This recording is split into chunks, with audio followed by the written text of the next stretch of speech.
So Abi, will you tell us a little bit about your inspiration for 27? The inspiration and in a way the starting point for 27 were two very different things that sort of came together fortuitously. And actually, the first thing was probably about 6-7 years ago now. I was on a train coming up to Edinburgh, maybe even longer, maybe it was the Edinburgh Festival period. Anyway, I met two nuns. Wow. Who were travelling back from visiting somebody in the sort of southern part of England, and they were going back to their convent, and one nun was clearly a little frailer than the other, and she'd gone to pick her up and bring her back to the convent. And during the course of the sort of 3-4 hour train journey, we had a sort of very gentle back and forth conversation, and it became apparent to me that not only were these two very funny and really debunked my view of nuns, but that they'd really dedicated their whole life to something that was clearly decaying and clearly was in decline. And when I actually asked them at the end, so how many are there of you left in the convent? And I think they told me 5 or 6. Gosh. I suddenly thought, gosh, you really are a dying breed. Yeah. And I realised also that during the course of it, there had been a slow, sort of gentle kind of recruitment process going on. And I could see by the end they were sort of like, well, come and visit us any time. And they really touched me. And I just, because there was a real bond between these two women. They really were sisters in every way. And I've got a sister. So I sort of got that kind of almost familial connection, but also realising, what does it mean when you've dedicated your life to something and then you look behind you and there's nobody snapping at your heels, and what does that say about your faith and the validity of your faith and whether it will go on, whether there is a God, Yeah. So, and then at the same time, and around that time, I read this amazing book by Dr. David Snowden, which was called Aging with Grace, which I think has become, absolutely the springboard for the play, and it documents a really fascinating study that Dr. Snowden has been conducting in America, where he's got several hundred nuns from small convents across America to donate their brains for a very specific area of research, which really is looking at Alzheimer's and dementia and the significance of decay on the brain, really. And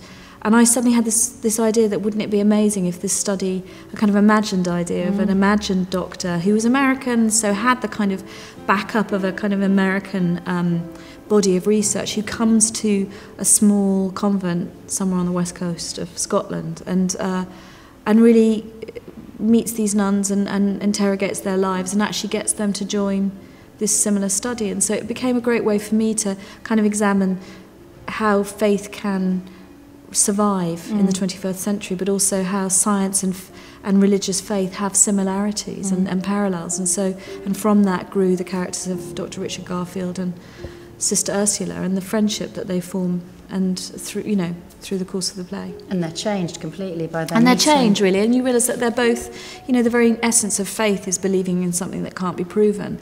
And I love the idea that here was a scientist who was desperately trying to prove something, and here was a nun who was actually questioning whether her own faith could be proven and whether there was a God. And so I suddenly saw these two brilliant parallel journeys, and then realising that actually, through their connection and through the catalyst of this study, they come to view not only their own faith but their own religion and their own kind of unique science in a different way.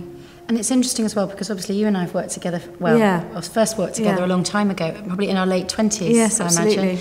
imagine. And you've achieved extraordinary things, rightfully so, as a writer in between. It's interesting, I think, that we've kind of come together to do a play which is about something older. And totally. And also I think, I've always felt that you're an incredible springboard for my writing, because you've always got it. And so I felt that play, I wrote it, and I knew that the people close to me had read it, said, I think there's really something special here. And so when I gave it to you and you got it, it was incredibly reassuring for me, because, I have gone away and done lots of other kinds of writing, but I've done film and television, and I still feel in many ways very naive about theatre. And so it's been great to come back 10 years on, and also, rightly so, it is an older play, because I think thematically when you reach your 40s and the generation above you is ageing and you're losing parents and you have children beneath you, your own sense of mortality changes and your own priorities change, and thematically I think this play strikes me in a way that it wouldn't have done if in my 20s I wasn't interested in those themes, whereas although I've always been interested in the notion of loss and faith, and I think those are also pivotal in the play. So And so, and also I think it's a more intellectual play in some ways, and I think for the, you know, I've always felt working with you, I could really trust you to interrogate that material, and I was quite nervous about that material because I have a huge respect for the book, and I have a huge respect for the study, and you know, as somebody who's not particularly religious, interrogating a religion is challenging. And so I think it's been great for me to come back to you again, who I feel holds my hand, but who can navigate my way through that, because I think, you know, plays are a huge leap of faith. The very act of writing them is a leap of faith, because unlike film and television, you don't have 7 people in the room saying, I don't think that works, I want that character, bring that character in. You actually are going, this is what I think. You know, it's author-led playwriting. It's interesting as well, because I would say that the kind of process of being in the rehearsal room with the actors is about us kind of honouring and nurturing your leap of faith. And I think everybody's so fallen in love with your play and with their characters that the kind of journey that everybody's gone on to kind of try to uncover and discover it has been extraordinary, actually.